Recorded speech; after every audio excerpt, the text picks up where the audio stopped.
আমাদের পাড়ার পিকনিকটা কিন্তু সকাল থেকে রাত পর্যন্ত ছিল। সন্ধেবেলা আবার রাতের সব রান্নাবান্না স্টার্ট করে দিয়েছে। এখন আমি কফি বানালাম আর মা সেটা নাচতে নাচতে পরিবেশন করছিল। সন্ধেবেলার পরে কিছু প্রতিযোগিতারও আমরা আয়োজন করেছিলাম। আমাদের পিকনিকে কোনো কিছুরই ত্রুটি ছিল না। এই যে এখন হাঁড়ি ফাটানো হচ্ছে, আর সবার ফার্স্টেই কিন্তু আন্টি হাঁড়িটা ফাটিয়ে দিয়েছিল।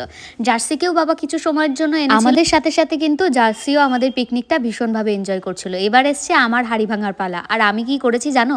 এই দেখো, আমার হাতে যখন লাঠিটা দিয়েছে আমি লিটারেলি নৌকা যেমন করে চালাই সেরকমভাবে আগিয়ে, আচ্ছা আমি হাঁড়ি ভেঙেছি কিনা সেটা তো তোমরা ফুল ভিডিও দেখলেই বুঝতে পারবে। আমিও ভাঙতে পারিনি। হ্যাঁ, আমাদের এই গোটা প্রতিযোগিতায় শুধুমাত্র দুজন হাঁড়ি ভেঙেছিল, তা বাদে আর কেউই পারেনি।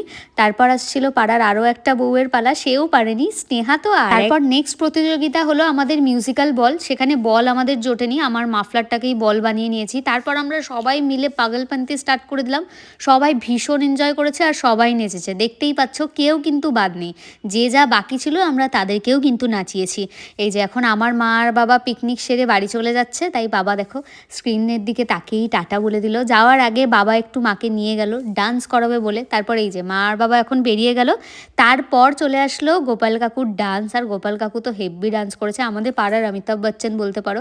দারুণ দারুণ ডান্স করেছে। আমার অ্যানিভার্সারির দিনের ডান্সের ভিডিও আমি শেয়ার করবো, তাহলে বুঝতে পারবে। যেহেতু পিকনিকটা আমাদের বাড়ির উঠানেই হচ্ছিল, তাই মা নাইটি পরেই ডান্স করছে। আর এখন দেখো শুভ বেশ এই সব জিনিসগুলো এনজয় করে। শুভ আর আমি দুজনেই অনেকক্ষণ ডান্স করছিলাম, সবাই সেটার ভিডিওও নিয়েছে। তারপর বাবা আর মা একসাথে ডান্স করলো, গোপাল কাকু আন্টিও ডান্স করছিল।